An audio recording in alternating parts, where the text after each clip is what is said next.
Hello everybody and welcome to today's video. Today I want to showcase for you my Stamina Dragon Knight build that I put together since the last upload I had just a few weeks ago. This build is utilizing a set I've been looking at for a long time that I never actually tried to use until now. And since I've started using it, I've fell in love with it. And I think it really works together with my build. So, without further ado, let's hop right into here. 25 into health, 39 into stamina. We have some pretty nice resource pools here. Stamina is a little bit low for my personal liking, but I have found with the build and the recovery that we run, it is extremely effective in accomplishing what I wanted to do. Weapon damage, almost 4,500 here. Decent penetration with double maces. Resistances are a little bit low when you're unbuffed. Once you buff up, this will look like normal and you won't have to worry about anything. We run the Serpent Mundus for more recovery, and we also run the Jewels of Misrule as our food. Alternatively, you can go with the Smoked Bear Haunch, but if you see right there, that is a very expensive food, and you're only getting a very minimum stat difference for using this.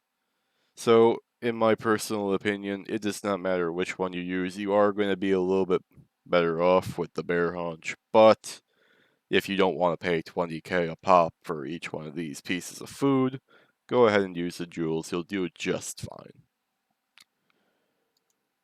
Now let me just buff up here and get our stats to where they should be.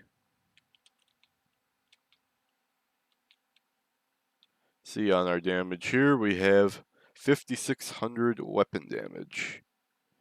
Our resistances still are a little bit low, but once you factor in blood spawn, you will be doing, your regular amount of 30k. Just around there. So let's go over the gear next. Still using blood spawn. I do have them in 2 medium. You can change out the sturdy for well fitted. I have not done that yet. You can also run impen here. Because of the block bug that is currently present, you're probably not going to be blocking anyway. So do please change this to impen, reinforced, well fitted, whatever you'd like to put here.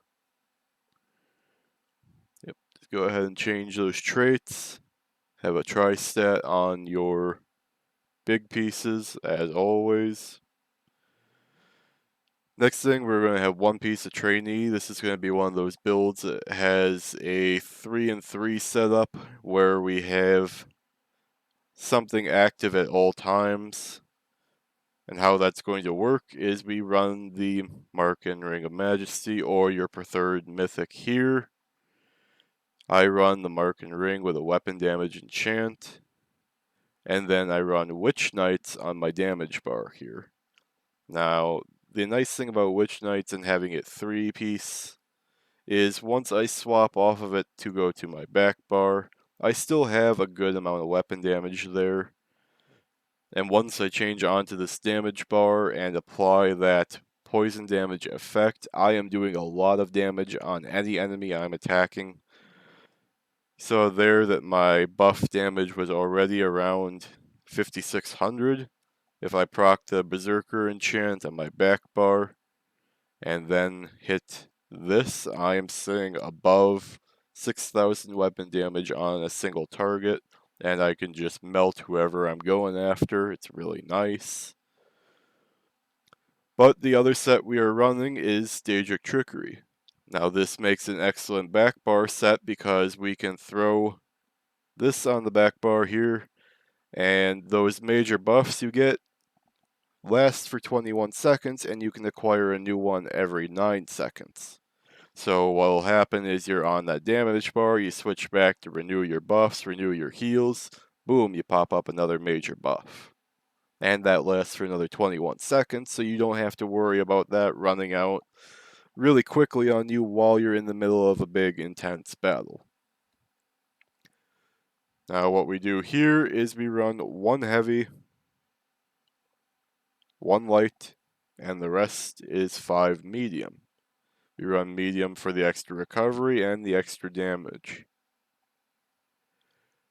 We do have a piece here that is swift, 2 pieces that are swift. You can go with 1 infused instead of the swift, but I do like to keep 2 of them on my Nord because it makes me feel like I can just kite better and, get around and survive. It's personal preference here. If you like to play without it or have some other speed worked into your build, go ahead and play with that. Now I do run well fitted on all of my pieces, maybe 1 impen reinforced on the chest piece, but all these small pieces relatively, including the legs, you basically want to run well fitted, maybe 1 impen and 1 reinforced on your chest, get the maximum value out of what you're doing.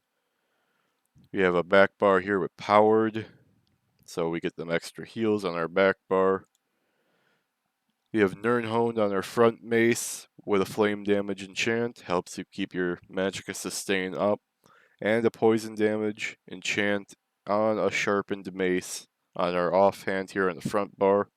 Also going to help you keep that big sustain pool up. You're going to do really well with it. Let's hop into the skills here. Molten Whip, not going to get rid of it. It's OP. You love it. Molten Whip. It has a very nice cost. You don't spend too much, your resources. It's very powerful, spammable. Shattering Rocks, it's your CC. Gives you a little bit of damage, a little bit of a heal, and it is going to be a major factor in how you actually get kills on this build. Noxious Breath, nice dot, decent burst damage. It is your major breach. It's going to weaken your enemies. Big debuff on them, helps you kill them. Flames of Oblivion, nice little burst damage. It's going to go off 3 times every 5 seconds, 15 seconds basically. And it's going to give you a critical rating increase on this bar. Whirling Blades, this is your execute. Just spam it when they get low, you're going to get a kill. Ferocious Leap, burst damage ultimate, gives you a nice shield. Can really save you sometimes if you need a quick ultimate to save you, get some kills. Back bar here, we are running Race Against Time. This is our snare removal, our major expedition. Gives us minor force. We're not necessarily a crit build, but that extra damage does help. We do run Cinderstorm on this build.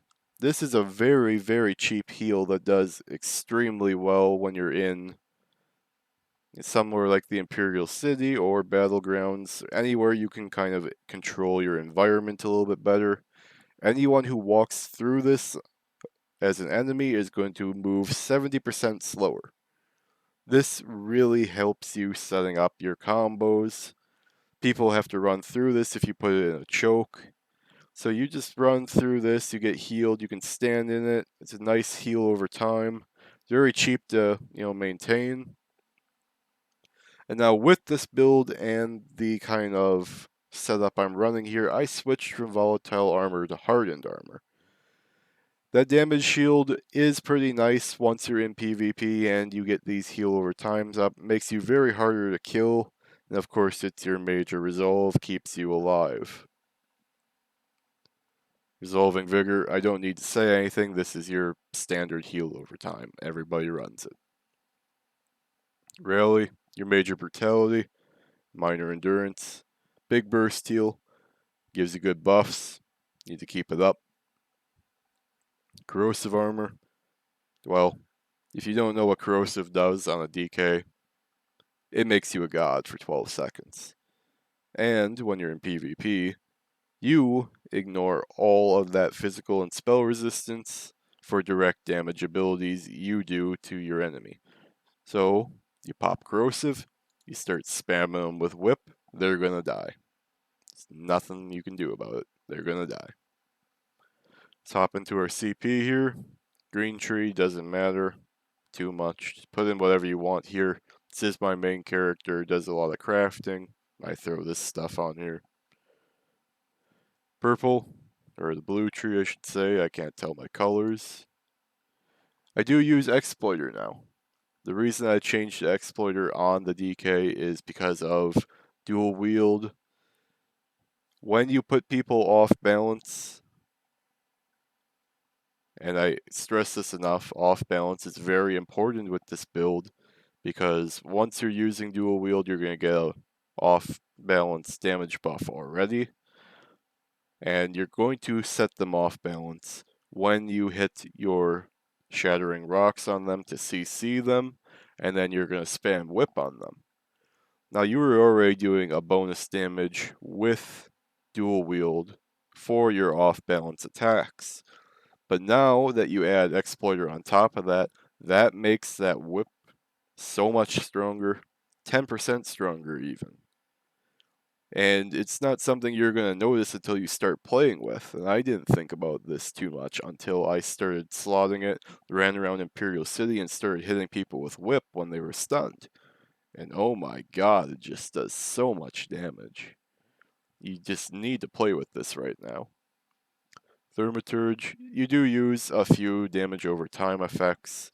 This will count for your status effects too, so you know, poison, burning, your noxious breath. This is all going to put a little bit of extra pressure on them. Helps keep somebody on the defensive and helps keep you on the offensive. Ironclad. We don't run much critical resistance, but we do reduce the direct damage that we can take. Helps us survive. Wrathful Strikes. Now this isn't going to show up on your bar when you are buffing your weapon damage. So, like I said before, when you're attacking somebody, you already have over 6,000 active weapon damage on them with your Berserker and Witch Knights up. This is going to be an extra 205 damage towards them. Red Tree, Boundless Vitality, grab your extra health. Relentlessness, if somebody stuns or fears you, you get major protection. 10% damage mitigated right there for free, just for being stunned. Celerity, I like my movement speed. I've been really getting used to it. It's been doing so much for me, I just keep it on right now, and I love it. Pain's Refuge, Dragon Knight doesn't have a cleanse. So every 2 negative effects you have on you is going to help you survive more damage taken. And I've been playing with this setup a lot lately in the Imperial City, and it is just amazing. I have probably gone somewhere around 84. I mean, I don't die too much with this setup on it. It's just absolutely amazing.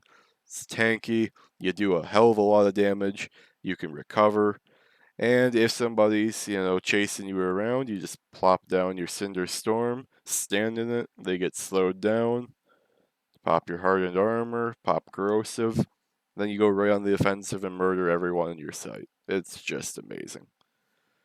Well, thank you guys for watching today's video. I hope to see you again on this channel. I hope you leave a like, subscribe, give me a comment, tell me how I'm doing or what you'd like to see next. Love you guys, and I'll see you again.